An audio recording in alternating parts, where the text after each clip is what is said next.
मैं ये करूँगा, मैं कुछ ब्रीफली ये डिस्क्राइब करूँगा कि हम जो ये सब कर रहे हैं, इसकी बिग पिक्चर क्या है, इसका पॉइंट क्या है। और फिर शिवेंद्र और वैभव जो पिछले 2 हफ्तों में अप्रॉक्सीमेटली हमने टेरिटरी कवर की है, उसकी एक हमें समरी देंगे बेस्ड ऑन जो टीचिंग्स हमने धर साहब से प्राप्त की थी सेशंस में। So I think many of you know this that पिछले साल से एक हमारे यहाँ भी एक परंपरा सी स्थापित हो रही लगती है कि जो वास का समय है, जब ट्रेडिशनली ऐसा इनकरेज किया जाता है कि हम लोग अपनी साधना को इंटेंसिफाई करें और एक तरह का फोकस लाएं उस पीरियड के दौरान। तो इस 2022 के जो वास है उसके लिए धर साहब ने ये सजेस्ट किया कि एक जो ये कॉन्सेप्ट है जिससे कि हम लोग परिचित हैं, इसके हम डेप्थ में जाएं, इसके अलग अलग आयामों को अपने जीवन में लाने की कोशिश करें। और क्या कॉन्सेप्ट है?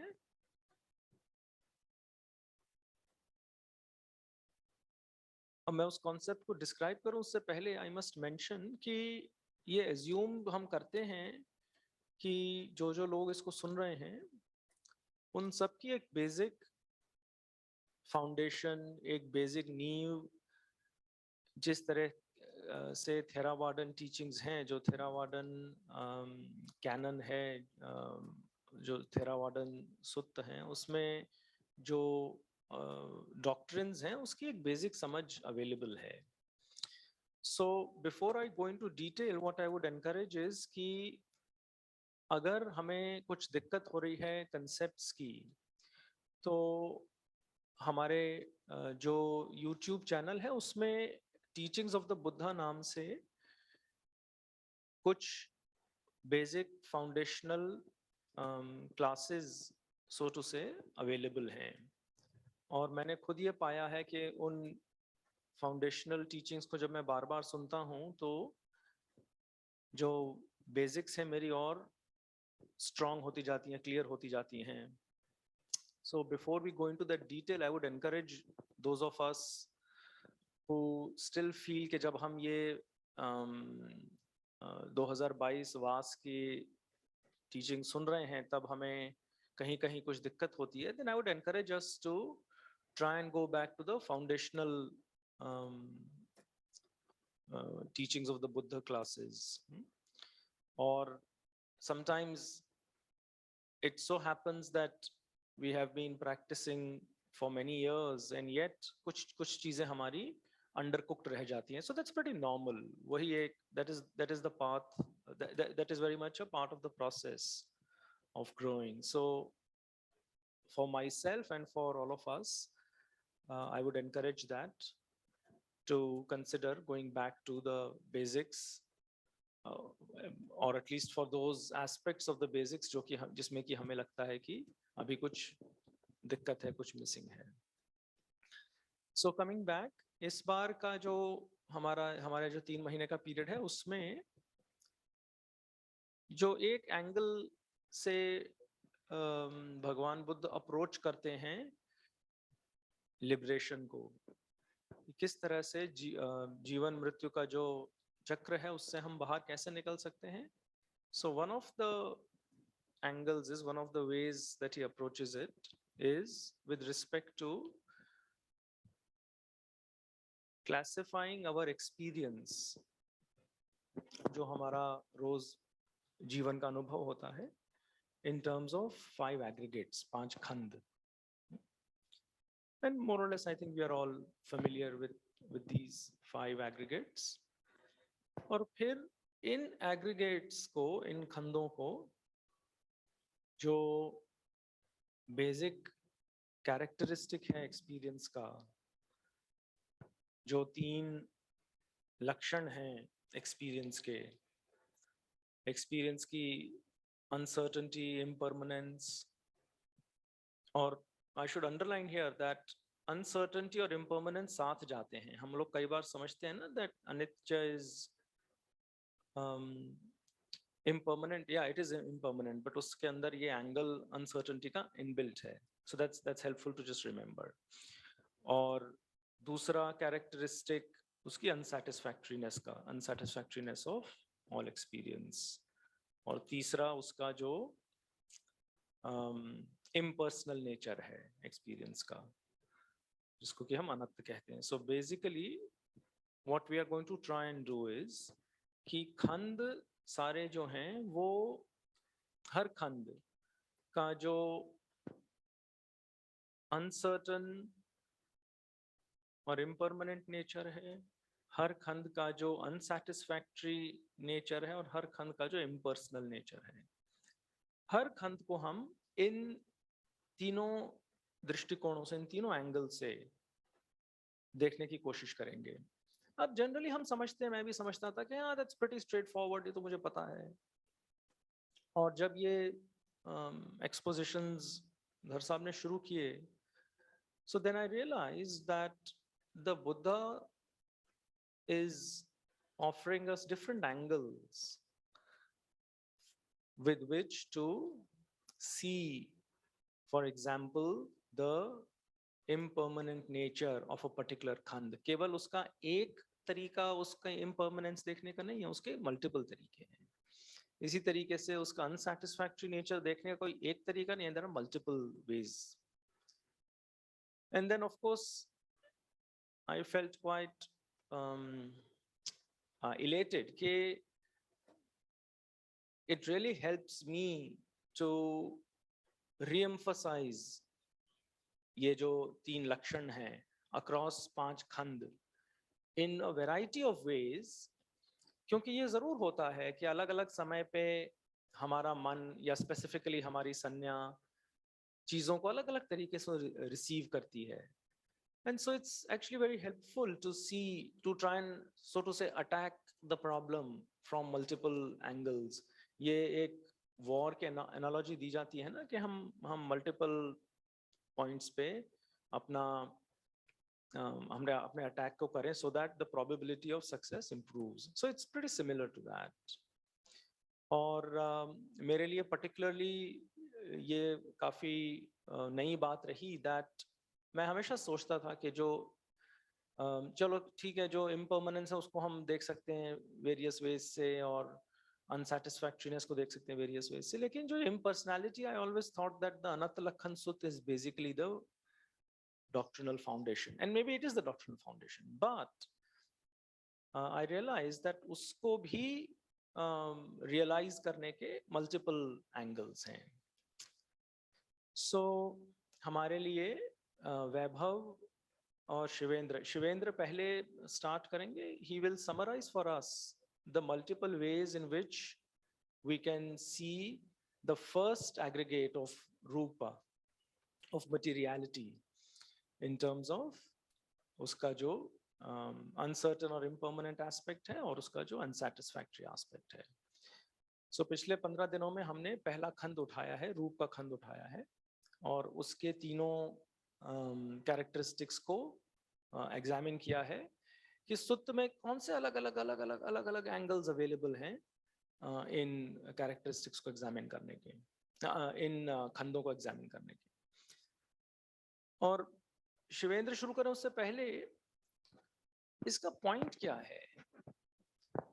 इसका पॉइंट ये है कि हालांकि शायद हम सभी को कहीं कहीं तो पता है कि हाँ you know things are like this, but they really don't come into our lived experience, into our felt experience. हम जीवन जिस तरह से जीते हैं उसमें तो हम इस तरह से नहीं जीते हैं कि जो मटेरियल चीजें हैं वो अनसर्टन और इनकॉन्स्टेंट हैं, वो अनसैटिस्फैक्टरी हैं, वो इम्पर्सनल है. हम तो उसको ऐसे ही जीते हैं. कम से कम मैं तो ऐसे ही जीता हूँ कि नहीं सब बढ़िया है, सब स्थिर है, और there is a source of it is a source of happiness and it is me and mine. So हालांकि एट सम लेवल पता है, बट वो मेरे जीवन में नहीं आता है।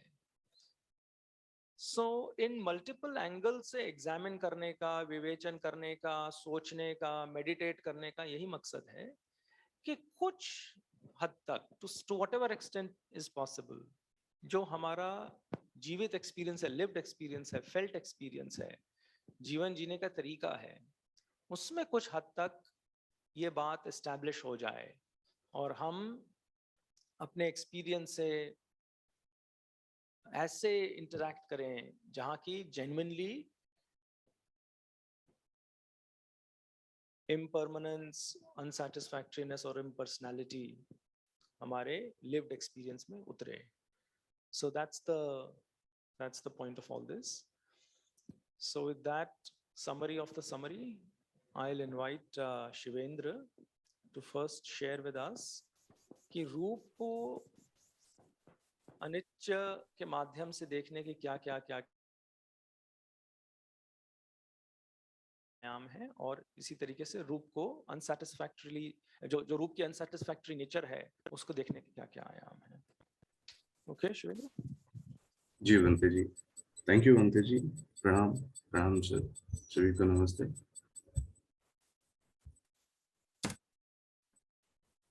जिन पॉइंट्स पर मैं समरी वर्बली प्रेजेंट करने जा रहा हूँ वो मैंने ग्रुप चैट में डाल दिया है, और अगर भूल से मैं भटक जाऊं या कोई त्रुटि हो जाए तो मैं उसके लिए क्षमा प्रार्थी रहूं मंत्री जी और सर से।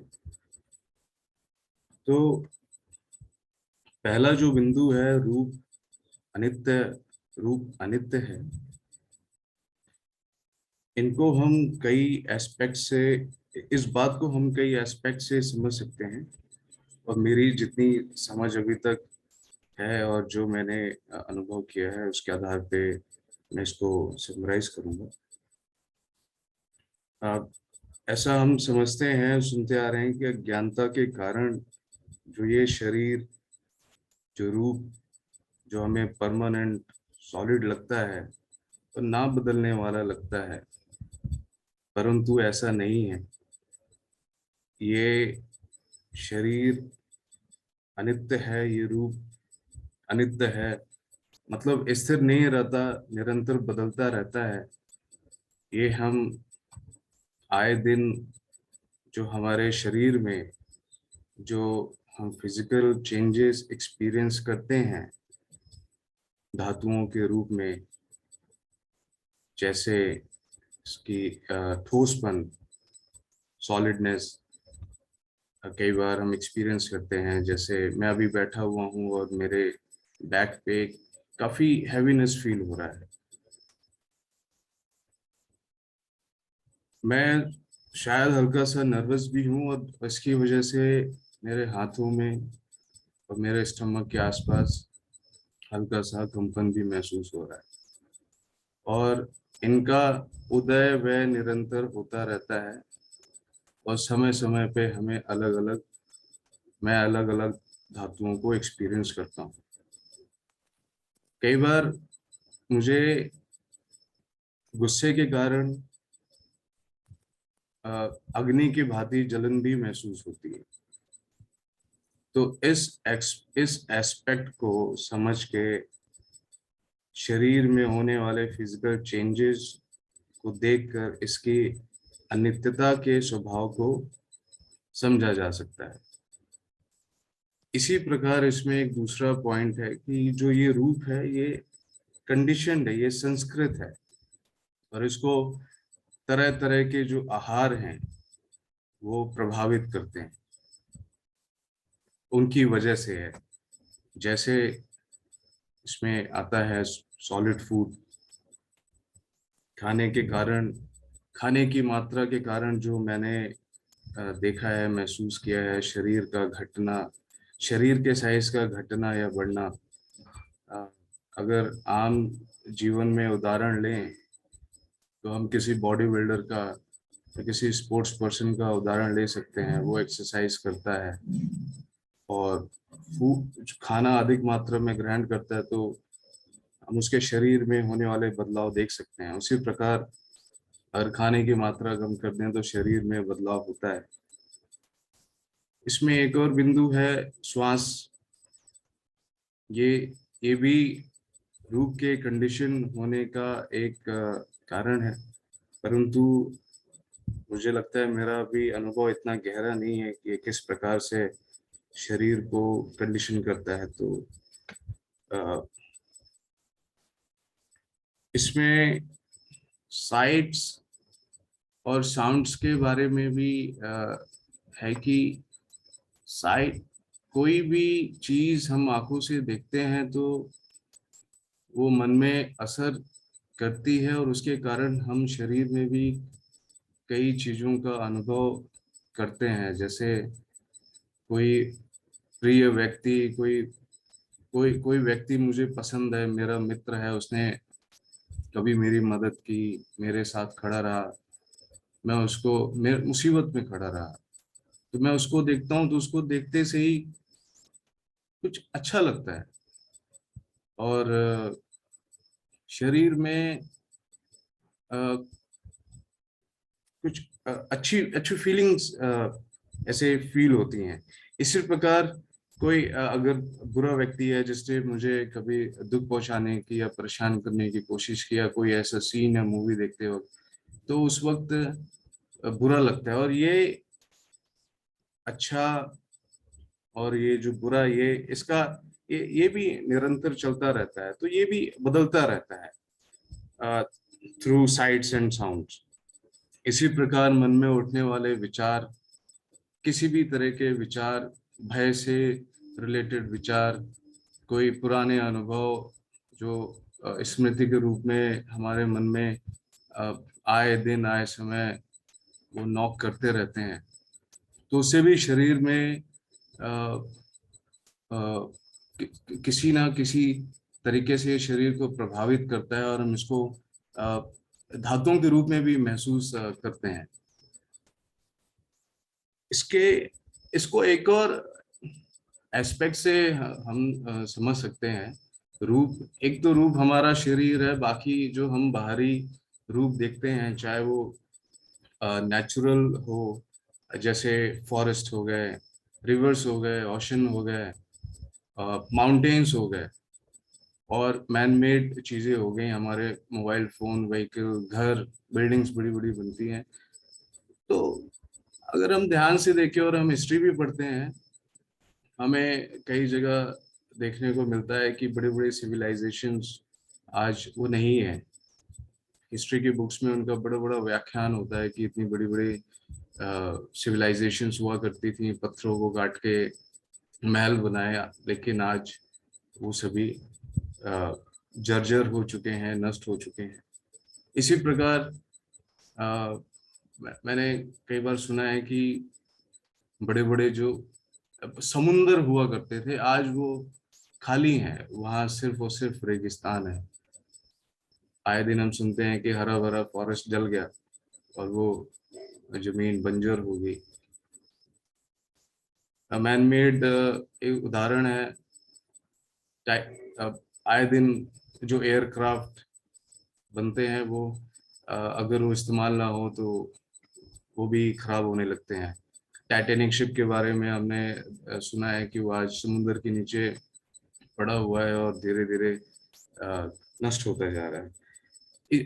और अगर मैं कई बार जैसे यूनिवर्स और ब्रह्मांड की पिक्चर देखता हूँ और सुनता भी हूँ कि यूनिवर्स में निरंतर बदलाव होते रहते हैं, ब्रह्मांड में निरंतर बदलाव होते रहते हैं। बिग बैंग थ्योरी के बारे में सुना है कि उससे पूरा का पूरा अर्थ ही एक्सप्लोड हो जाता है। तो मैं ये समझने की कोशिश करता हूँ कि अ, जो बिग बैंग थ्योरी की वजह से जब पूरी पृथ्वी ही नष्ट हो सकती है, तो फिर ये शरीर और बाकी चीजें तो फिर कुछ भी नहीं है। और यूनिवर्स भी एक्सपैंड हो रहा है, ऐसा मैंने सुना है। तो जब यूनिवर्स, इस पूरे ब्रह्मांड में ही हलचल मची हुई है, और ये गैलेक्सी है, इसमें अलग प्लैनेट्स हैं, तो फिर उनका तो कोई कोई नित्यता है ही नहीं है, वो परमानेंट कैसे हो सकते हैं। तो इसी प्रकार मैं एक और ये इम्पर्मानेंस का एक उदाहरण देना चाहूंगा। अभी हाल में हमारे फैमिली में एक डिमाइस हुआ है, तो मैं इस क्रम में इसको रखना चाहता हूँ। कुछ समय पहले वो किसान थे, तो ट्रैक्टर चलाते थे, खेतों को जोत रहे हैं, दूसरे के खेतों को भी जोत रहे हैं, लोगों की मदद कर रहे हैं। कुछ समय बाद कुछ ऐसी परिस्थिति आई कि वो बीमार पड़ गए, तो वो ट्रैक्टर नहीं चला सकते। उनको निरंतर बुखार है, उनकी आवाज में भी कंपन है, उनका शरीर धीरे धीरे श्रिंक हो रहा है। कुछ समय बाद मैं उनको वेंटिलेटर पे देखता हूँ, वो आंख भी नहीं खोल पा रहे हैं। और कुछ समय बाद सिर्फ उनकी बॉडी है, उसको हम अर्थी में ले जाते हैं, चिता में रख दिए। उसके बाद वो शरीर जलना चालू होता है, और धीरे धीरे वो एक जो मांस का शरीर है, वो अब सिर्फ कंकाल, कंकाल भी गर्म होके चटक जाता है, और सर चटकता है तो उससे जो ब्रेन है वो बाहर आ जाता है। देखते देखते वो लकड़ियां भी जल जाती हैं, और वो शरीर भी राख में तब्दील हो जाता है। तो ये मैं उस प्रक्रिया को पूरी तरीके से देखा, और मैं कहा कि एक दिन मैंने भी जाना है, ये शरीर भी इसी तरीके से जलता है, और बाकी सब हर चीज ही। तो इस तरीके से एक इम्पर्मानेंस का एक समझ कहीं ना कहीं मन में बैठती जाती है। और ये रूप इम्पर्मानेंट है, अनित्य है, इसको समझते समझते जो अटैचमेंट है वो धीरे धीरे छोड़ सकते हैं। और तो ये मेरा पहले बिंदु पे एक छोटी सी समरी थी। दूसरा जो है रूप एज दुख,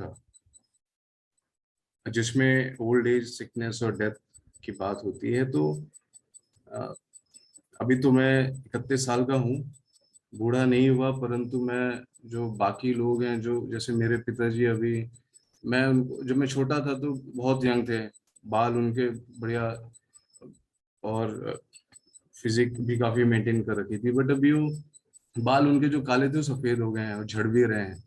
धीरे धीरे उनके चेहरे में झुर्रियां आ रही हैं, और स्माइल करते हैं तो काफी झुर्रियां आ जाती हैं।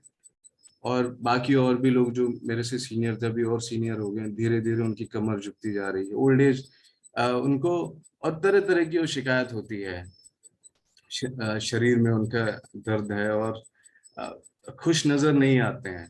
हर वक्त जब मैं किसी ज्यादा जो ओल्ड मैन है, ओल्ड पर्सन है, मैं उनको देखता हूँ, तो ज्यादातर वो किसी न किसी बात की शिकायत और तकलीफ जाहिर करते रहते हैं। तो उस समय मैं सोचता हूँ कि क्या इनको, क्या, जैसे मैं अभी सुन रहा हूँ, समझ रहा हूँ, कंtemplate कर रहा हूँ कि मुझे बूढ़ा तो होना ही है, तो क्या इन्होंने उस वक्त नहीं सोचा होगा, या इतना नहीं सोचा होगा, पता है क्या? तो आज इतनी ये शिकायत कर रहे हैं, तो शायद इसका ये कारण है कि उस चीज को याद नहीं रखा, या इस सत्य को एक्सेप्ट नहीं किया। इसी प्रकार सिकनेस जो दुख देता है, मैं कई कई बार कई बीमारियों से ग्रसित हुआ, डेंगू हो गया, मलेरिया हो गया, और मैंने महसूस किया कि किस प्रकार से दुख देती है, इस रूप को, इस शरीर को दुख देती है।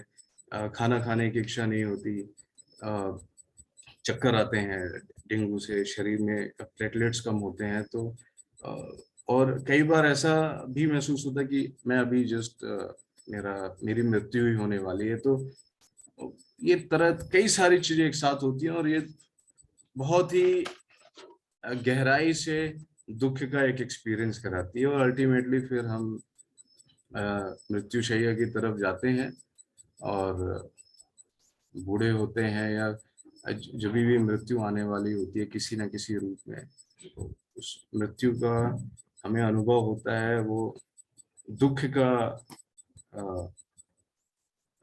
अनुभव होता है। तो ये इस तरीके से जो रूप है, इसका इम्पर्मानेंट नेचर इन एस्पेक्ट्स में समझ के, और ये जो ओल्ड एज, सिकनेस और डेथ है, ये इसको हम एक्सेप्ट कर, इसको डेली समझ के कि ये तो होने ही है, बाहर जो हो रहा है, मैं खुद अभी बड़ा हो रहा हूँ, बूढ़ा होऊंगा एक दिन, मेरे को बीमारियां लगती ही रहती हैं। अभी जैसे मेरा स्टमक में निरंतर पेन होता रहता है, डॉक्टर ने बोला कि उसमें स्टोन्स हैं, और मैं जब भी बैठता हूँ तो कंटिन्यूस पेन होता रहता है। तो मैं इस बात को एक्सेप्ट करता हूँ कि हाँ, ये जो शरीर है ये किसी ना किसी बीमारी से ग्रसित होगा, अभी होगा, आगे होगा। और तो इस तरीके से ये जो एस्पेक्ट्स हैं, ये जो नेचर है इस रूप का, इस तरीके से समझ के मुझे लगता है कि अटैचमेंट को सम जो अटैचमेंट है उसको समझा जा सकता है। और जो अनसेटिस्फैक्ट्रीनेस है कि ये सब क्यों हो रहा है, मैं तो ऐसा कभी सोचा नहीं कि ऐसा होगा।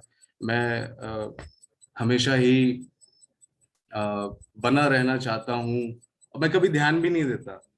तो मुझे ये ये सब समझ के मुझे इस बात का ज्ञात रहेगा, ध्यान रहेगा कि ये सब होने ही वाला है, ये सब होगा ही, हो ही रहा है।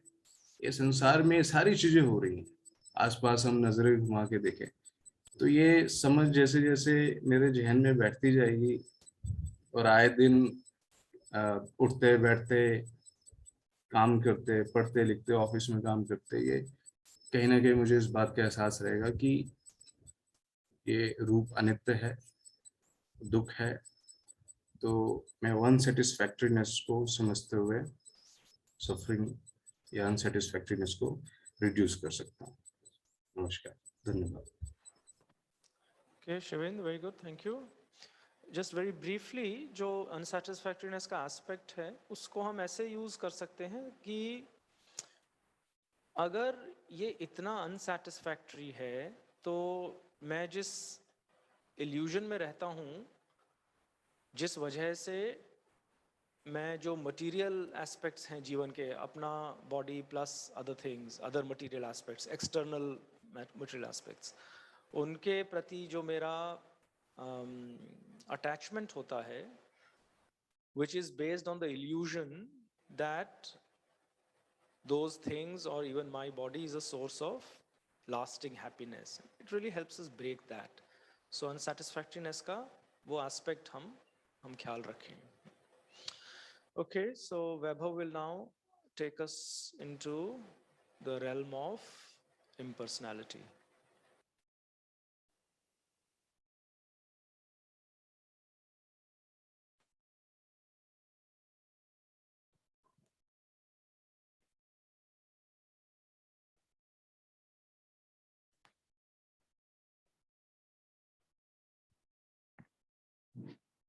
Thank you, Bhante ji. Namaste, everyone. And thank you, Shivendra ji, for that summary of Rupa as Anatta and Dukkha. तो मैं अभी जो रूप का अनंत एस्पेक्ट या अनंत रियलिटी जो हमें सर ने समझाने की कोशिश की, उसको समराइज करने की कोशिश कर रहा हूँ। तो जिस तरह से मैंने इसको समझा है, इसको मैंने 4 आयामों में समराइज किया है। जो पहला आयाम है वो हम समझ रहे हैं कि हमें जो अत्ता भाव रहता है वो कैसे फॉर्म होता है, वो कैसे जनरेट होता है। दूसरा, जो एक इसेंस की फीलिंग रहती है, आत्म की फीलिंग रहती है, उसको किस तरह से देखा जा सकता है। तीसरा एस्पेक्ट कि अनंत को कैसे समझा जा सके, और हमारी चौथा एस्पेक्ट हमारी प्रैक्टिस में इसको कैसे ला जा सके।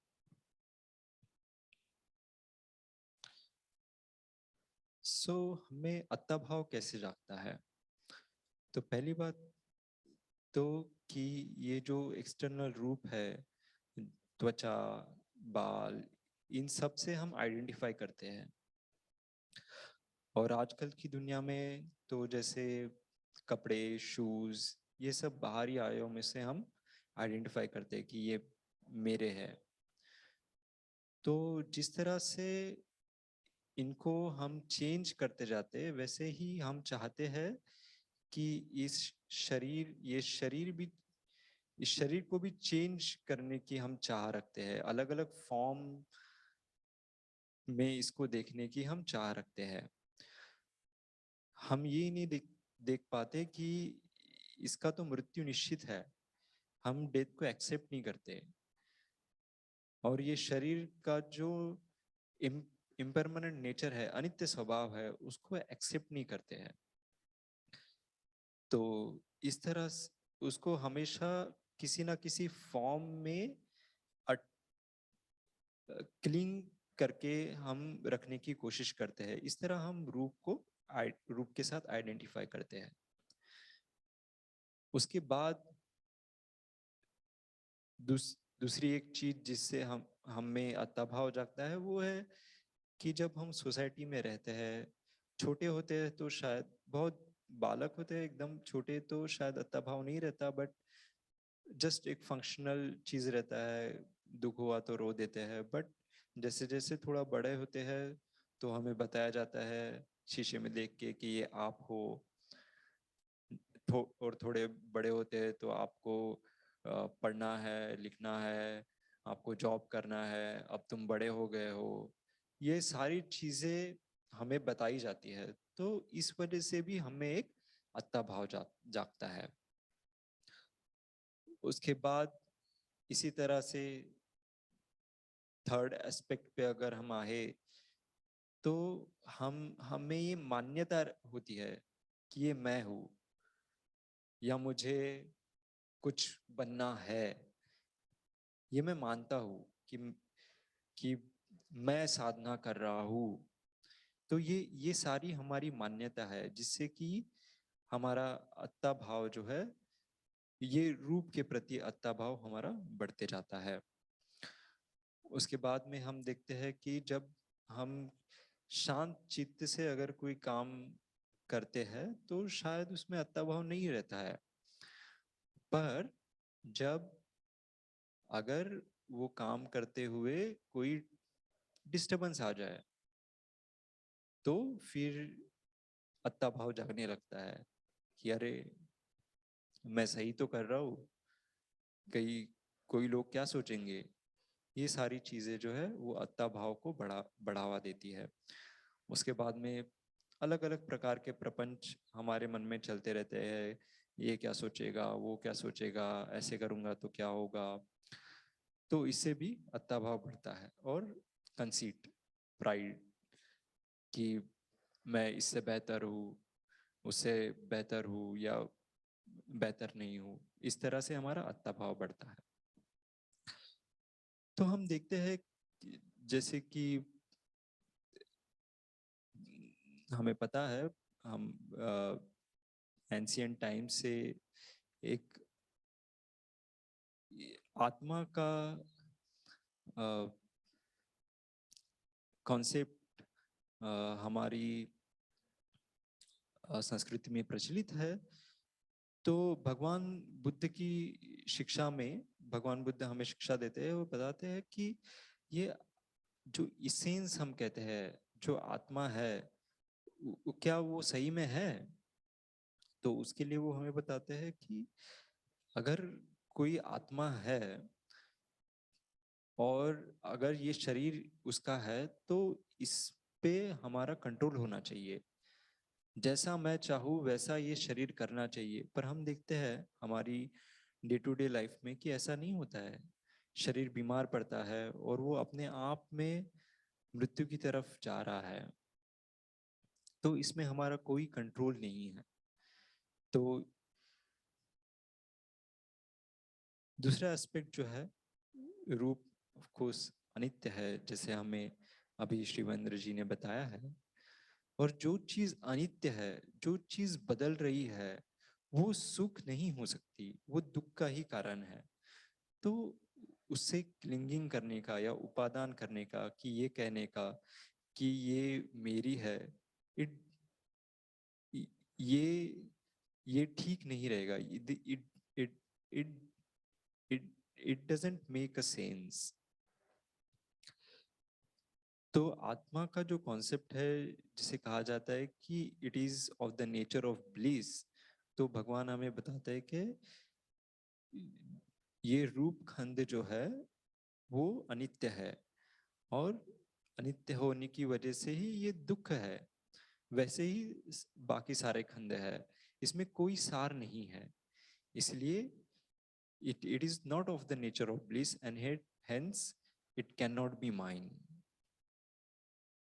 उसके बाद थर्ड एस्पेक्ट जो है कि हमारा जो एग्जिस्टेंस है, अगर हम रूप की ही बात करें तो ये कितने सारे कंडीशंस पे डिपेंडेंट है। अगर हाँ, ये रूप जिस आहार से बना हुआ है, वो आहार कहीं से आ रहा है, किसी ने उसको उगाया है, किसी की वजह से ये किसी किसी ने उसको बनाया है, इसलिए मुझे मिल रहा है। तो ये रूप जैसे जैसे बदल रहा है, वो अनेक कंडीशन से बदल रहा है। तो अगर ये इतनी सारी कंडीशंस पे डिपेंडेंट है, तो क्या इसमें कोई सार हो सकता है? How can there be an independent self if it is dependent on so many conditions? तो यही चीज हमें प्रोत्साहित करती है कि हम इस रूप को समझने की कोशिश करें। और भगवान बुद्ध की शिक्षा से हमें ये मिलता है कि ये रूप जो है ये अनंत है, इसमें कोई सार नहीं है। तो इसी का अनंत एस्पेक्ट हम अंडरस्टैंड करने की कोशिश करते हैं, जो सर ने बताया है। तो हमने देखा कि रूप का जो अनित्य नेचर है, दुख है, पर हम फिर इस क्वेश्चन के साथ रेसल करते रहे कि अगर ये अनित्य है और दुख भी है, पर फिर भी ये मेरा क्यों नहीं हो सकता? तो उसके लिए हमने दो पर्सपेक्टिव से उसको देखा था। एक तो कन्वेंशनल लेवल पर्सपेक्टिव और दूसरा अल्टीमेट लेवल पर्सपेक्टिव। तो अगर हम कन्वेंशनल लेवल पर्सपेक्टिव से देखते हैं, तो जैसे कि देखा था कि इसमें कोई ऑनरशिप नहीं है रूप में। ये जन्म हुआ और मृत्यु की तरफ जा रहा है, इसमें कोई कंट्रोल नहीं है। हम नहीं कह सकते कि मैं अभी 15 साल का हो जाऊं। There is no ownership. ये एक नेचुरल प्रोसेस है। हमारी डिस्कशन से ये सब पॉइंट निकले कि ये एक नेचुरल प्रोसेस है।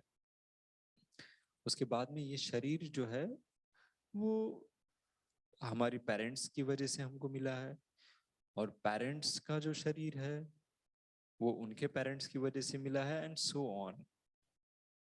सो जब हम इसको स्ट्रेच बैक करते हैं up to, and we try to find out the origin, तो हमें बेसिकली दो नोशंस दिखाई देते हैं। एक तो थीस्टिक नोशन कि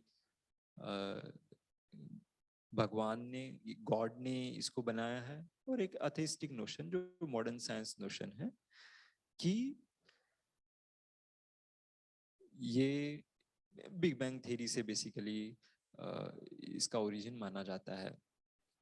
सो दोनों एस्पेक्ट में अगर हम देखें तो ये समझ में आता है, कंक्लूजन निकलता है कि ये बॉडी जो है वो मेरी नहीं है, वो it belongs to the nature, ये नेचर का पार्ट है।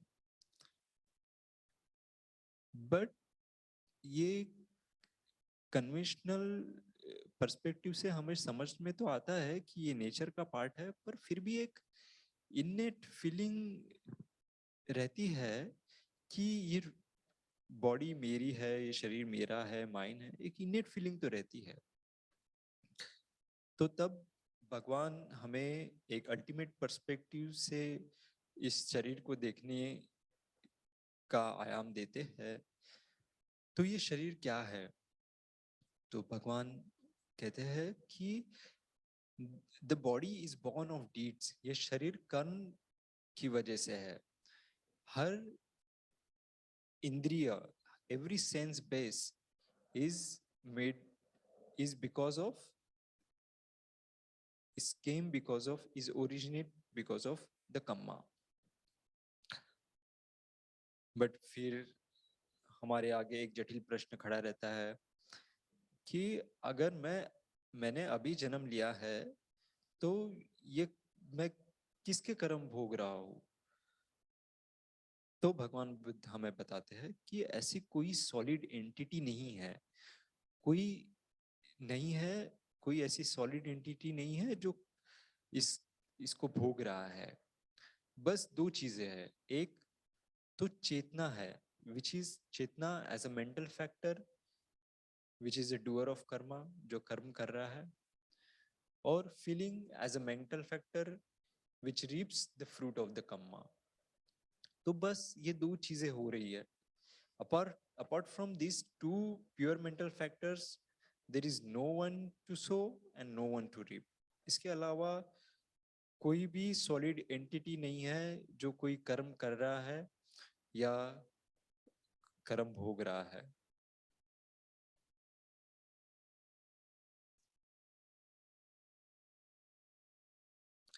इसके बाद हम देखते हैं कि ठीक है, अनात्ता को इस तरह से अंडरस्टैंड कर लिया, पर इसको हम अभी प्रैक्टिस में कैसे लाएं? तो पहली बात, और कुछ चीजें समझने की जरूरी है कि भगवान बुद्ध हमें बताते हैं कि दो अतियां होती है जब हम अत्ता या अनत्ता के साथ रेसल कर रहे हैं। तो दो अतियों में हमें नहीं अड़कना है। एक तो है शाश्वतवाद, जो कहते हैं कि जिसने कर्म किया है वही भोगता है, यह है शाश्वतवाद। और दूसरा है कि कर्म कोई और करता है और फल कोई और भोगता है, यह हो गया उच्छेदवाद। इन दो अतियों में नहीं फंसना है।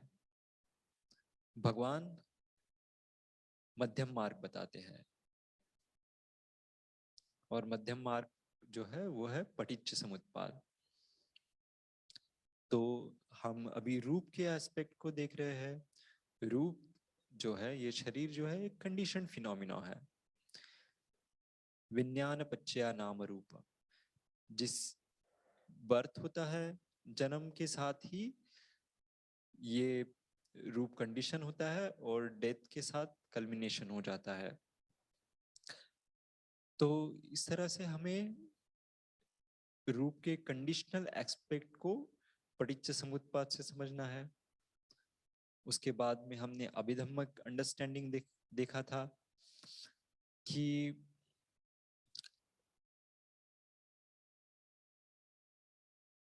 जैसे एक माइंड स्टेट होती है, वो अराइज होती है और पास होती है, और उसके बाद में दूसरी माइंड स्टेट अराइज होती है।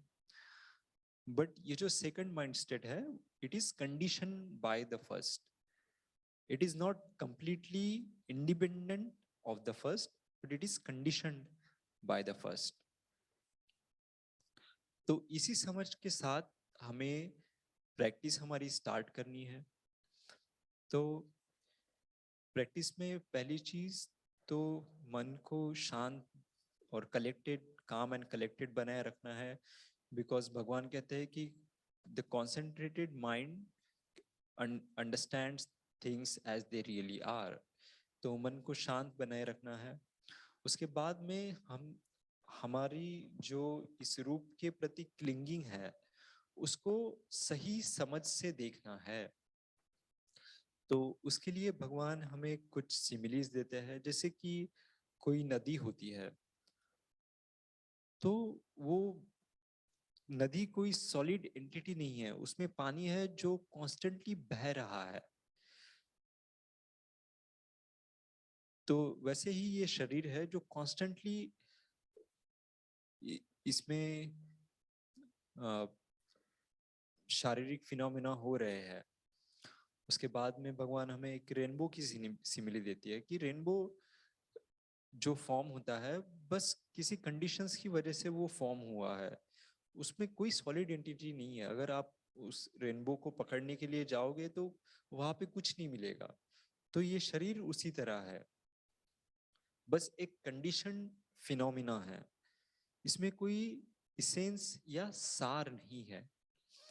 ये बस कंडीशन की वजह से हमें दिखता है कि ये है, बट एज सच इसमें कोई सार नहीं है। तो इस तरह से हमें इसको देखना है ताकि हमारी जो शरीर के प्रति क्लिंगिंग हो वो कम हो। उसके बाद भगवान हमें बताते हैं कि इस शरीर शरीर के प्रति क्लिंगिंग को कम करने के लिए हमें हमारे एक्सपीरियंस को 7 तरीके से उसको देखना है और 3 आयामों में उसको जांचना है, परीक्षण करना है। तो 7 तरीकों से हमें कुशल होना है। तो कौन से 7 तरीके? हमारे जो भी एक्सपीरियंसेस है उसको 4 आर्य सत्यों की परिक्षेत्र में उसको जांचना है कि ये शरीर है, इसका कारण ये किस वजह से ये उत्पन्न हुआ है, इसका कारण क्या है। तो इसका कारण आहार है, जो हमें 4 प्रकार के आहार बताए गए हैं। उसके बाद में इससे एस्केप है और 8 नोबल 4 आर्य अष्टांगिक मार्ग पे चलते हुए इससे मुक्ति हो सकती है। इसके अलावा 3 और आयाम है जिसमें हमें हमारे एक्सपीरियंस को देखना है। एक पहला वो है कि ग्रेटिफिकेशन, डेंजर और एस्केप, यानी आस्वादन देखना है। इस खंड में, रूप के खंड में आस्वादन देखना है। वो क्या है कि जो सेंसुअल प्लेजर है, जो फिजिकल और मेंटल प्लेजर हमें इस शरीर से मिलता है। उसके बाद में इसका डेंजर देखना है कि ये जो शरीर है और जो एक्सपीरियंसेस है वो बदल रहे हैं, चेंजिंग नेचर है। और जो चेंजिंग है, जो अपने आप बदल रहे हैं, वो दुख है, वो सुख नहीं हो सकता। उसमें कोई सार नहीं है, कांस्टेंट नहीं है, तो वो सुख का कारण नहीं हो सकता है। और इससे थर्ड, इससे एस्केप होना है। इस डेंजर देख के जो हमारी क्लिंगिंग रहती है शरीर के प्रति, उसको धीरे धीरे ड्रॉप करना है।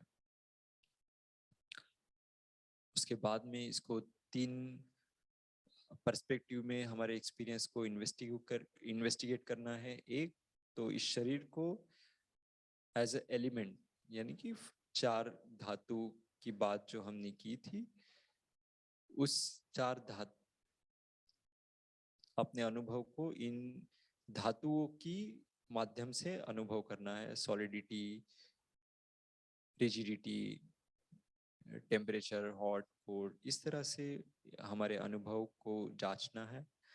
दूसरा आयतन की पर्सपेक्टिव से, और तीसरा जैसे हमने देखा है कि डिपेंडेंट ओरिजिन, पटिच्च समुत्पाद की पर्सपेक्टिव से हमको हमारे एक्सपीरियंस को जांचना है। तो इसी तरह इसको प्रैक्टिस करने के बाद, जो जब इसको इस तरह से हम जब प्रैक्टिस कर रहे हैं तो हम जो मार्ग पे चल रहे हैं उसको बेसिकली 2 हिस्सों में कैटेगराइज किया जा सकता है। तो ये सच्चक सूत्र जो है उसमें आता है। तो सच्चक भगवान बुद्ध से पूछते हैं कि आप किसको अपना एक समझदार साधक समझते हैं। तो भगवान कहते हैं कि ये जो टीचिंग है कि ये रूप या और बाकी सारे खंड, 5 खंड, ये मैं नहीं हूँ, मेरा नहीं है, ये इस टीचिंग को जो थोरली अंडरस्टैंड करता है वो एक समझदार साधक है। तो सच्चक फिर पूछते हैं कि तो फिर एक लिबरेटेड या अरहंत कौन है। तो भगवान बुद्ध कहते हैं कि वो साधक जिसने समझ लिया है कि ये खंड मैं नहीं हूँ, मेरा नहीं है, और फिर इसके प्रति वो कोई भी उपादान नहीं रखता है, कोई भी क्लिंगिंग नहीं रखता है, वो सारी क्लिंगिंग को ड्रॉप कर देता है, वही लिबरेटेड है। तो ये हमारा पाथ जो है इन 2 कैटेगरीज में हम इसको देख सकते हैं। सो यही रूप का अनंत एस्पेक्ट का सब समरी है। Thank you very much.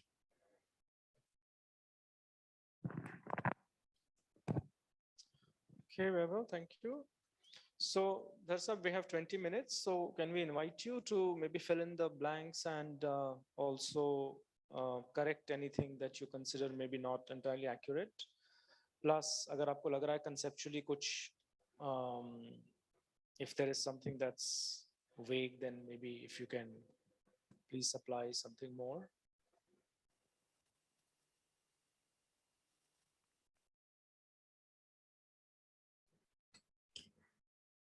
Thank you very much बनते जी एंड शिवेंद्र जी और वैभव, बहुत बहुत धन्यवाद। Very nicely summarise the presentation जो 14 दिन हमने किए 2 हफ्ते में। तो मेरे विचार से काफ़ी स्पष्ट हो गया होगा सब लोगों को, but long big picture as well as the details जो बताए गए, जिनको प्रॉपरली समराइज किए गए हैं। मुख्य बात जो हम साधक के रूप में समझना चाहते हैं कि जो भी हमारे अनुभव होते हैं वो अनित्य हैं, अनसेटिस्फैक्टरी हैं, संतोषजनक नहीं है और अनात्मा है, इम्पर्सनल है। यही हम बुद्धि के स्तर पे तो शायद आराम से समझ जाते हैं, कुछ प्रयास करके अनंता भी समझ ही आ जाता है, लेकिन जब प्रैक्टिस में लाते हैं तो दिक्कत होती है। एक्चुअली भगवान तो कहते हैं कि अगर परसेप्शन ऑफ इम्परमेंस जो अनित्य बोध ही इतना पुष्ट हो जाए तो ही हमको काफ़ी चीज़ें क्लियर हो जानी चाहिए। तो वो होती क्यों नहीं है? क्योंकि हम उसको इन्वेस्टिगेट ठीक से नहीं करते। तो सूत्र में एक में आता है कि अनिश्चय संज्ञा ही अगर पूरी तरह से डेवलप कर ली जाए, और हम समझ भी सकते हैं, अगर सचमुच में हमें क्लियर हो जाए कि सांसारिक एक्सपीरियंसेस सारे अनित्य हैं और उनमें कुछ सार नहीं है, तो फिर उनको why should we seek them? Will not seek rebirth, will not seek sensual pleasures, क्योंकि लगता है वो सारहीन है, उसमें कुछ नहीं रखा हुआ, क्योंकि वो बदलता रहता है। कोई उसमें क्या औचित्य है चीज का जो कभी आपके हाथ में, like taking water in your palm and वो स्लिप होता ही जा रहा है। लेकिन वो होता क्यों नहीं है? तो कहते हैं कि वो इसलिए नहीं होता क्योंकि उसको डिटेल में इन्वेस्टिगेट नहीं करते, उसको तोड़ तोड़ के नहीं देखते। कि सिर्फ ये देख पाना कि हाँ इस चीज अनुभव जो है बदल रहा है काफी नहीं है। अनुभव क्या है, जैसे रूप की बात अगर हम कर रहे हैं, अभी अनुभव के जो 5 आयाम बताए उसको एक एक करके देख रहे हैं, इसीलिए ताकि डिटेल में पता चल जाए। रूप है तो उसका उत्पत्ति कैसे होती है, उसकी ओरिजिन क्या है,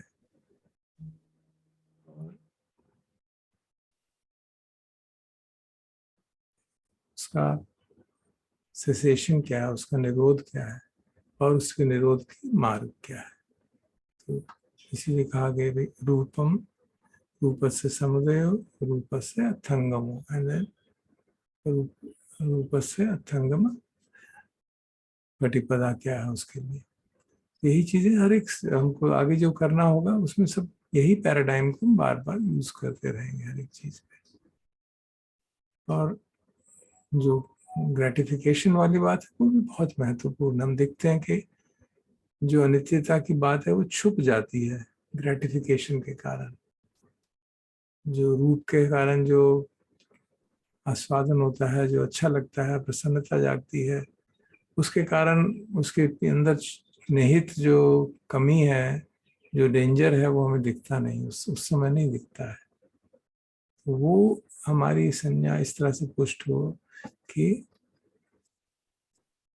रूप में जब हम आस्वादन कर रहे हैं, उसमें प्लेजर देख रहे हैं, हमें बैकग्राउंड पे बात क्लियर रहेगी, ये अनित्य है, बदल जाएगी, इसके प्रति आकर अटैचमेंट किया तो दुख होने वाला है।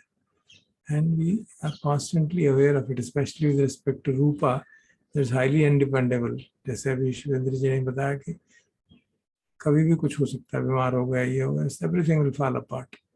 सो वी, इट डजंट मीन कि हम भागेंगे जो प्रिय वेदना है, प्रिय एक्सपीरियंसेस, उससे भागना शुरू कर देंगे, वो दूसरी तरफ की गति हो जाएगी कि उसके प्रति द्वेष जगा रहे हैं. But we see it for what it is, and then we realise कि उससे एस्केप कैसे हो सकती है, इस राग द्वेष के चक्र से, इस प्रिय अप्रिय के चक्र से कैसे एस्केप हो सकती है. तो जो चार आर्य सत्य हैं उसके माध्यम से एस्केप हो सकती है.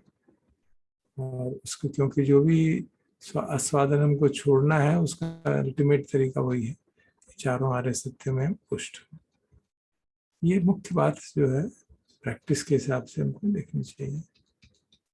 And everything else was basically to bring us up to this point, that how do we really get it.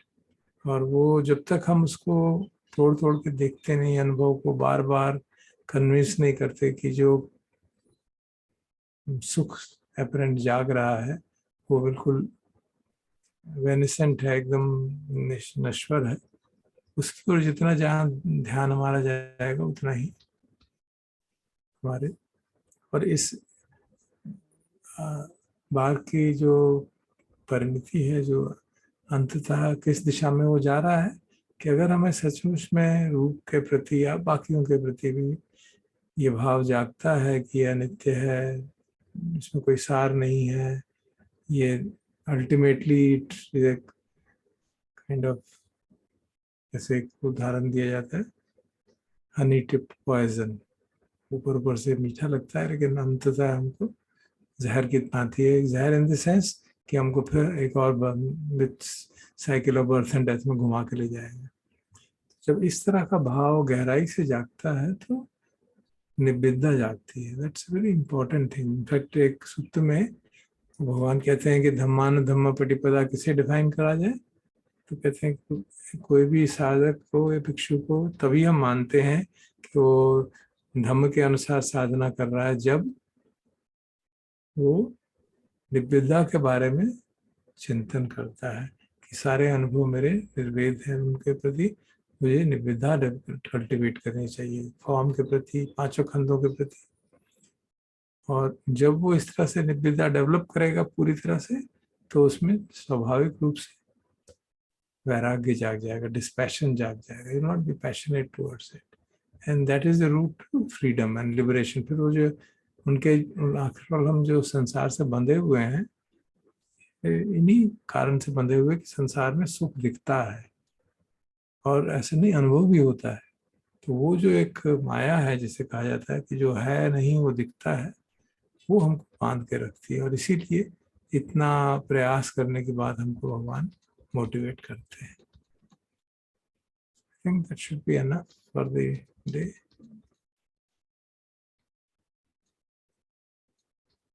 अगर किसी भाई बहन को कुछ लगता हो कि कोई बात छूट गई या समझ नहीं आई, हालांकि इतना अच्छी तरह से प्रेजेंटेशन किया गया, तो we can spend a few minutes on that.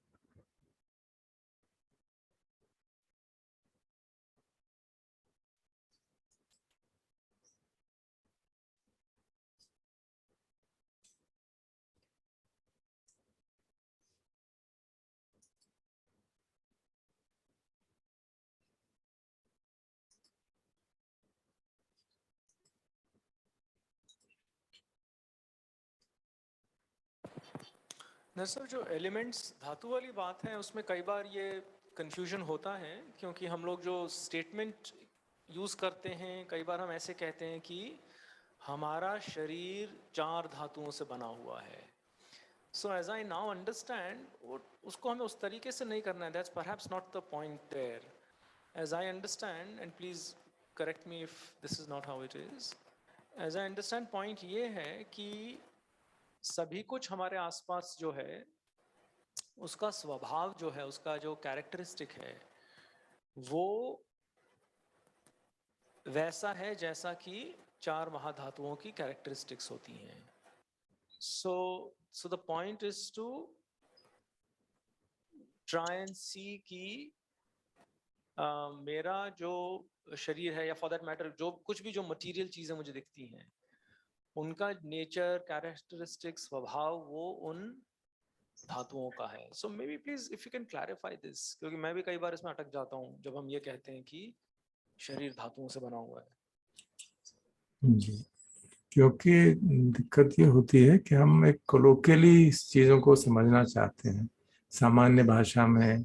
सामान्य भाषा में पूछते हैं ये शरीर किससे बना हुआ है, तो ये 4 धातुओं से, 5 महाभूतों से बना हुआ है कहने में आता है.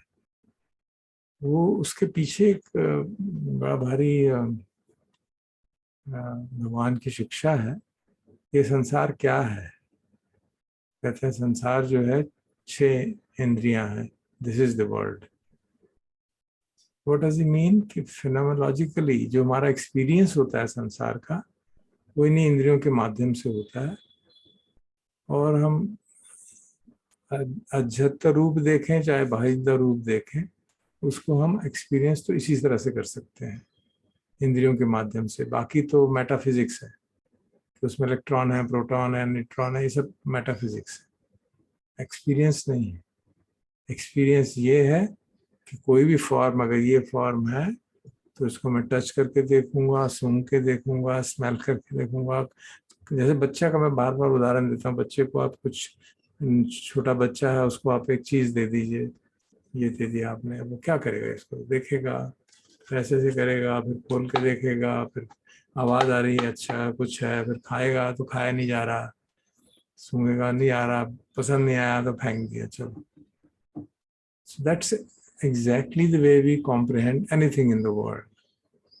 हमारे पास और कोई माध्यम नहीं है अनुभव के आधार पे समझने का. बाकी चीजें मेटाफिजिक्स है. हमारी समझ के आधार पे हम एक मॉडल बना देते हैं इस तरह का है. तो इसलिए जो वो कहते हैं कि ये रूप जो है 5 धातुओं का है या 4 धातुओं का है. 4 भी इसलिए कहते हैं क्योंकि जो एक्सपीरियंस होता है इन 4 का होता है. आकाश धातु का कोई एक्सपीरियंस नहीं होता, इसलिए कई जगह 4 कहा जाता है, कई जगह 5 कहा जाता है, कई जगह 6 भी कहा जाता है, जो सेंशियंट बीइंग्स के बारे में कहते हैं, कॉन्शियसनेस में. तो क्योंकि हमारे अनुभव में किसी भी रूप के बारे में यही बात आ सकती है कि वो गर्म है कि ठंडा है, हल्का है कि भारी है, हिलन डुलन हो रही है कि नहीं, तरल पदार्थ है कि सॉलिड है. तो ये हमारे अनुभव के बेसिक आयाम हैं.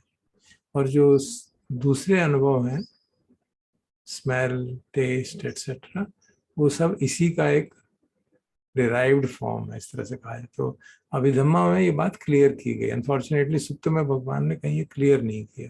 डिराइव्ड फॉर्म की बात तो कहते हैं, बट वो क्या रिलेशनशिप है वो क्लियर नहीं हुआ है. वो अभिधम्मा में क्लियर हुआ कि हाँ भाई ये 4 महाभूत हैं और इन 4 महाभूतों के डिराइव्ड फॉर्म्स ये हैं, which includes femininity, masculinity and things like shape, the taste, smell, sound and so on.